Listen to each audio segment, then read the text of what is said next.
Oigan, pues yo no sé si la filosofía pueda salvar al mundo. Estaría padre que sí. Estaría padre creer que sí. Pero no sé, no creo. Mínimo no sola. Hay quien cree que la filosofía es la madre de todas las ciencias, pero en realidad eso no hace mucho sentido cronológico. Aunque bueno, depende dónde definimos el inicio de la filosofía. Porque, por ejemplo, ¿cuándo definimos el inicio de Jimena? Digo, sí, un día en específico yo nací, pero pues yo estaba dentro de mi mamá, ¿no? Ya nada más me sacaron y estuve ahí 9 meses. Pero no sé, yo no siento que yo era yo en el vientre de mi mamá, ¿no? O sea, no sé ni cuándo tuve un cerebro, ni cuándo adquirí conciencia. Mínimo, no puedo decir que era yo los primeros 5 meses, voy a decir. Y bueno, creo que no tuve conciencia todavía un rato ya después, ¿no? O sea, sí, ahí estaba bebé Jimena y hacía pipí y lloraba y comía, pero pues no sé. Y bueno, si nos ponemos más holísticos, se puede argumentar que yo existía desde que existió mi abuela. Y entonces también podría ser desde que existió la abuela de mi abuela. Y pues digo, existo gracias a todas estas personas que se juntaron y concibieron bebés. Digo, eso nada más es quedándome como en el plano o pensando en la reproducción de bebés. Podríamos decir que todo eso es parte de mi historia. Y pues las historias se tienen que escribir desde el inicio. Entonces, ¿ese es el inicio de Jimena? No sé. ¿Cuál es el inicio? Pues este libro de filosofía que tengo que leer para mi clase declara que la filosofía empieza con Sócrates y ya más formalmente con Platón. Entonces está dejando afuera del título formal de filósofos a Tales de Mileto, a Pitágoras, a Parménides, a Demócrito y a un chorro más. Y les voy a ser honesta, yo tengo un poco de beef con este autor, que de hecho también es el maestro de la clase para la que tengo que leer este libro, porque me contaron que hace algunas generaciones este chico, el profesor que se llama Bruno Centrone, este chico tuvo la audacia de decir en el salón de clases, en medio de su clase, que él no creía que las mujeres pudieran hacer filosofía al mismo nivel que los filósofos hombres. Entonces, este libro, además de ser un reto porque está en italiano, porque es aburrido, porque pues es filosofía, porque contiene muchos conceptos nuevos, también lo es porque con este libro la vida me quiere dejar en claro, una vez más, que no puedo desacreditar todo lo que una persona dice por el hecho de que en temas muy importantes demuestre que no está, pues entendiendo la puta vibra. Bueno, la idea es llevarlos conmigo a través de la lectura de este libro. Y sí, probablemente haya veces que yo estaré de acuerdo con lo que el autor está diciendo. Y digo, más bien no es un libro filosófico, es un libro sobre filosofía, si esto hace sentido. Está más pensado como para usarse de manual en una universidad, no para exponer ideas nuevas.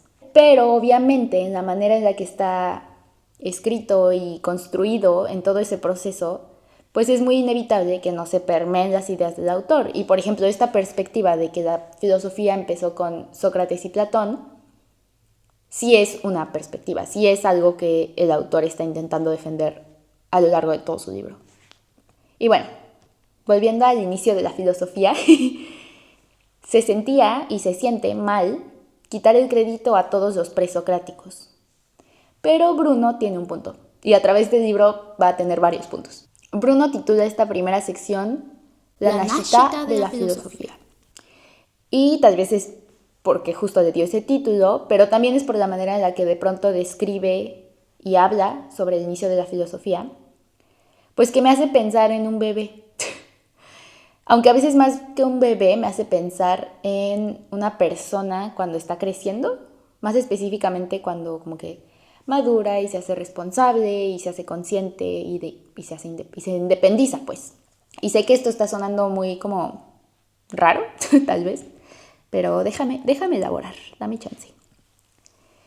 Manteniendo esta analogía en mente del nacimiento de la filosofía con el nacimiento, la independización, la maduración de una persona, no está quitándole todo el crédito a los presocráticos, no está diciendo que valen madres. A fin de cuentas, les da el crédito de que ellos construyeron el camino que llevó al nacimiento de la filosofía, así como mis antepasados trazaron el camino a que yo existiera. Y lo que me pareció incluso más interesante es pensar que los presocráticos sirven para contrastar. Por ejemplo, yo soy quien soy por las cosas que hay detrás de mí, en cualquier sentido, personas y bla, bla, bla, pero también por las creencias que decidí rechazar, por las cosas que decidí no ser. Es como dentro de la inmensidad de cosas que pude ser o podría ser, yo defino un límite y dejo dentro lo que soy y excluyo lo que no soy. Y a esto Bruno lo llama criterio restrictivo. Criterio restrictivo. Ya empezando con las razones de por qué poner el punto de inicio en Platón, una de ellas es que él le puso nombre a las cosas. Y en general es un tema al que se vuelve mucho, el hecho de que Platón formalizó, definió, algunas palabras las resignificó y nombró las cosas, las tomó en serio. Y de hecho muchas de las palabras que definieron Platón y Aristóteles, claro, después de traducciones, otras interpretaciones, resignificaciones, siguen estando no solo en el lenguaje filosófico, también en el lenguaje cotidiano. Pues sí sabían algo, ¿no?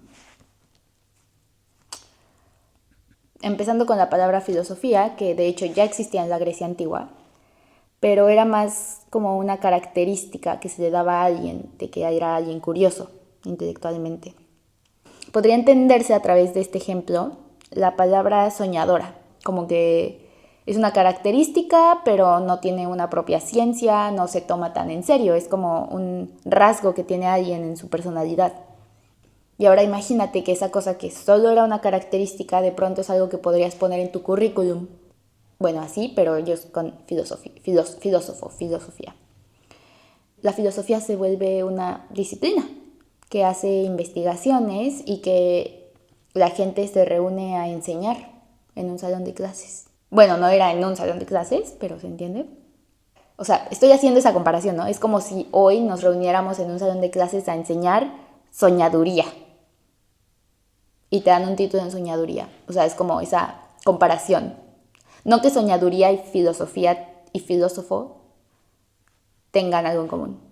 Aunque un poco sí, pero ese no es el tema. El punto es que así se puede entender lo incómodo que resultaba este nuevo término en la sociedad. Y me recordó un poquito a lo mucho que se critica y no se entiende y no se acepta que hay gente que se dedica a crear contenido en redes sociales. Como es algo tan nuevo, pues incomoda y es mucho más fácil que la gente lo critique, porque tal vez no lo entiende, no lo ha absorbido como parte de la sociedad.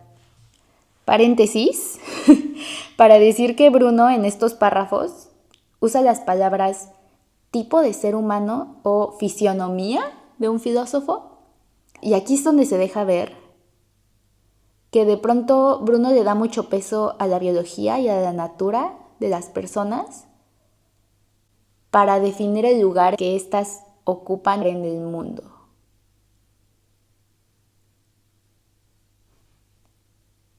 No sé, no voy a elaborar, pero interesante, diría Chicharito. Bueno, volviendo al hilo del video, una cita del libro. La consapevolezza di sé che la nuova disciplina acquisce nella sua autorrepresentazione, unita allo sforzo di determinare la propria particolare natura e soprattutto la dimensione formale dell'indagine, che prescinde da contenuti legati a bisogni particolari o alla immediatezza storica. Di tutto questo non c'è traccia prima di Platone e non serve invocare come argomento contrario la perdita di grande della letteratura precedente. Allora, esto me hace pensar en muchas cosas, pero la primera que voy a decir es que me hace pensar en el debate que hay sobre si se le podría llamar o no feminista a Frida Kahlo. O incluso, volviendo a algo más personal, si yo podría llamar feminista a mi abuela. Porque aunque yo pueda ver que actos que ellas hicieron en sus vidas fueron revolucionarios, ellas no tenían conciencia pues del concepto feminismo o de los conceptos en general que implicaban sus acciones. Conceptos que ahora existen, que están bien delimitados y que se toman en serio a sí mismos, pero que nacieron después de estos actos. Otra cosa que quiero comentar sobre este pasaje es lo que dice de que la conciencia que adquiere de sí misma. Las comillas ahora sí son como de que estoy haciendo una cita, no de que sospechoso. Ajá. Y lo siguiente que te voy a decir, quiero que lo escuches en este limbo de que, es sobre el nacimiento de la filosofía, pero tal vez también es sobre cuando alguien llega a madurar y decide florecer y se desarrolla y crece. Tú, por ejemplo, o yo. Entonces ahí va. Determina que sus actividades son un fin por sí solas, separándose de cualquier motivación material. Reflexiona sobre sí misma y lo que asume y reconoce sus propios límites, lo que la lleva a una búsqueda incesante. Y hay un punto muy clave aquí, que es que no tiene propósitos extrínsecos, es decir, externos.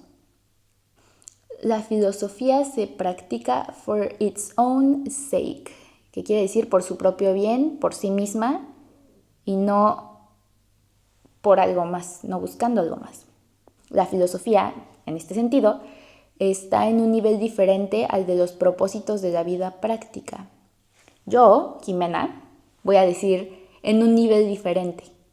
Bruno en su libro, y seguramente muchos más académicos, intelectuales, dirían en un nivel superior. Académicos a los que les encanta jerarquizar, esos que les encanta poner lo intelectual encima de lo práctico, de lo manual. Pero yo, Jimena, yo solo diría que sí los veo separados, pero no necesariamente los veo uno arriba del otro.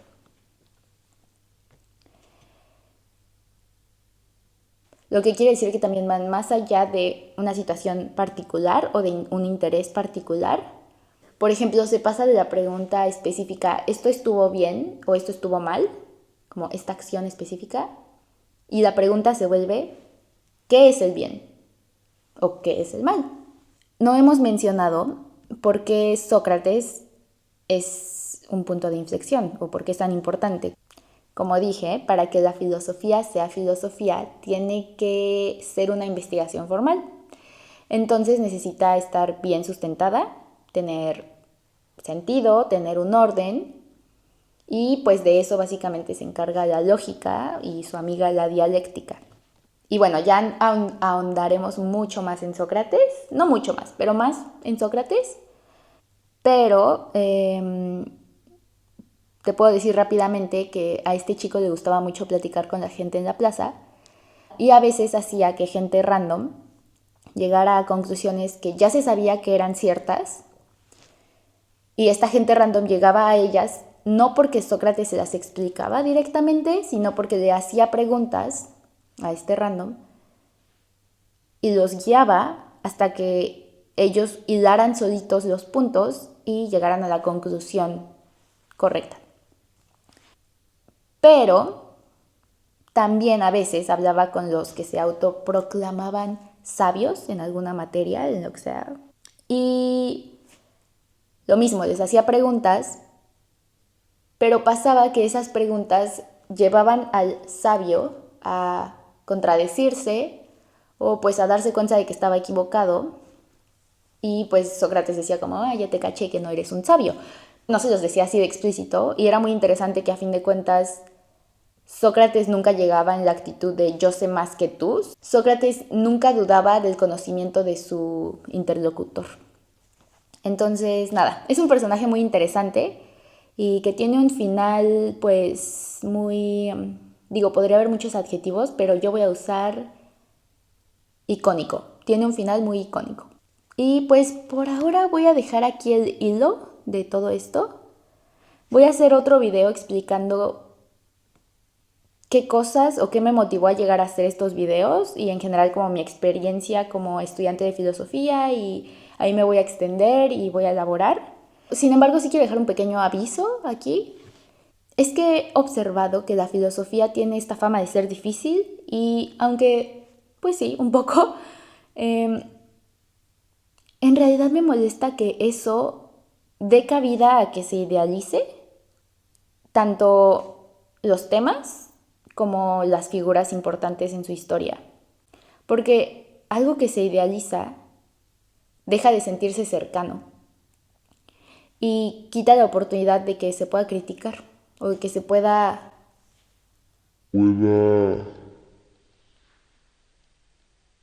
lo que puede llevar a malinterpretaciones o simplificaciones como muy extremas. Y la verdad es que me cansa mucho y hasta diría que me frustra no poder hacer algo al respecto. Y también me frustra sentir que tengo que esperar a que esté graduada para ser una profesora, para publicar un libro, para escribir artículos o ensayos académicos, que a fin de cuentas eso solo me haría alimentar más la idea de que la filosofía no es para todos, que es para un grupo cerrado de intelectuales.